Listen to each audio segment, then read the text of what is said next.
What is going on, everybody? I am back today to talk about a new released Shudder original film. And as I've said before, I'm a huge fan of Shudder. I've reviewed, I don't even know how many of their films on my channel over the past couple years while I've been doing YouTube.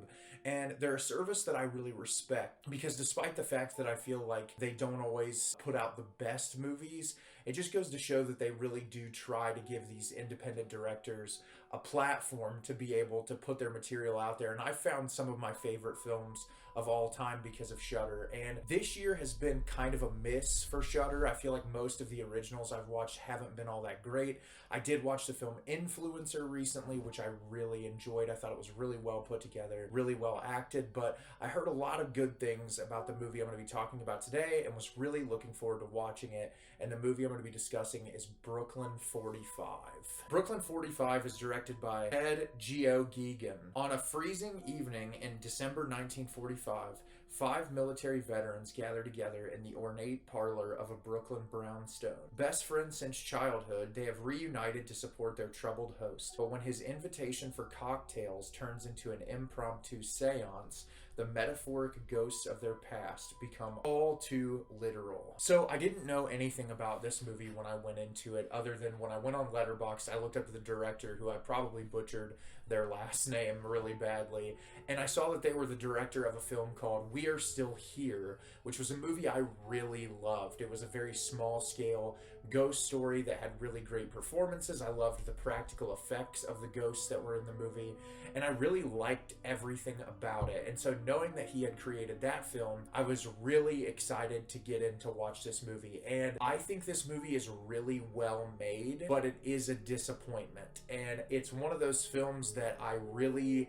enjoyed through a majority of the runtime, but the script doesn't know where it wants to go, and so the third act is an absolute mess that just kind of ends where it's like, well, we don't really know how else to end this, and I'm not really sure what exactly the film was trying to say or what the overall impact punch of the movie was supposed to be, which took away from it. You're introduced to this cast of five characters who they all served either in the military in one way or the other, or one of the characters that works for the Pentagon, who made me laugh very hard, Peter K. Rosenthal, the head film critic of The Onion, which was hilarious to see him in this movie. I was really excited to see him, but there's some familiar faces, some actors that you've seen before that are in this movie, and they all come together. This is post World War II, so the war is over, the Nazis have been defeated, and they all go to this one house, and the man living at the house is Larry Fessenden. He is the one who invites everyone over, and through conversation you find out that his wife had killed herself around Thanksgiving, and the reason why she'd killed herself, there was a German family living in the community. His wife thought that the German family were Nazis. No one, including himself, believed her, and so she ended up killing herself. And so the entire film is he decides that he wants to conduct a seance to get a hold of her in the afterlife to figure out whether or not this was all true. Is what happened a reality?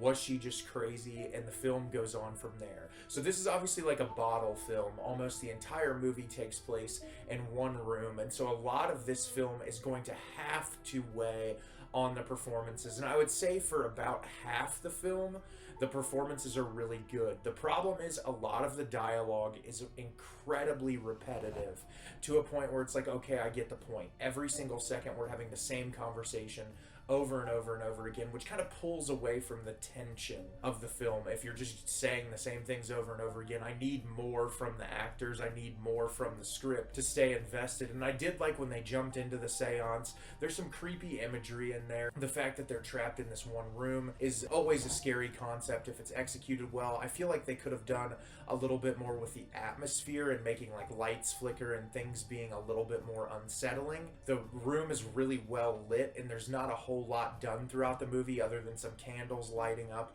and a couple of little things to really add that tension. And there's really only 2 or 3 moments of genuine terror, and I think the director wanted a lot of the terror to rely on recalling stories from World War II and things that people have to go through. But I think if you're going to use horror as an allegory for real life horror, taking something like the Holocaust, which, you know, World War II and the Holocaust in general, some of the most terrifying things things that have happened in our entire world history. Trying to make horror an allegory for that while also like having these heavy-handed stories about it, it just didn't really make sense. The movie could have really just weighed on these really incredible stories and performances, but because they jump back and forth and then it's like, ooh, we want to scare you because something's going to make a loud sound or something's going to pop out, and then it tries to rely more on the tension between the characters not trusting one another, and it's just too all over the place for it to really kind of hold your attention throughout the entire hour and a half runtime, where one thing is kind of controlling the way that you feel.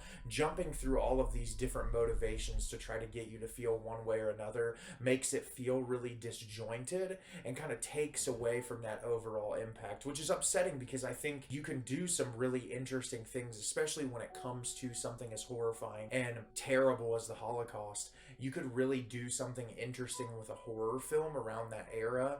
And this, like, being a bottle film, obviously it was filmed this way, I'm assuming because of the limited budget. They probably didn't have a whole lot to work with, and so they just tried to do the best that they could with what they had. But it just falls short in so many other areas where if you don't have that budget for a super insane visuals, or you don't have that budget for really amazing production design, do more with your script. And there's a couple of scenes that are really powerful that I really appreciated and thought the line delivery was really great, but there's too many moments that it just feels really sloppy and the line delivery kind of gets cringe at moments. And I don't know, this was just a really disjointed experience for me, and I wanted a lot more out of it, and unfortunately it was really lackluster in my opinion. So have you seen Brooklyn 45? Did you love it? Did you hate it? Leave me a comment down below and let me know what you thought. I thought this movie was not great, unfortunately. I think it had a lot more potential and fell short in its execution. As always, if you like the video and subscribe to the channel, it helps me out a lot and lets me know the type of content you're looking for. I'm always putting out new material and look forward to getting more out for you in the near future. And as always, everyone, thank you so much for watching and have a great rest of your day.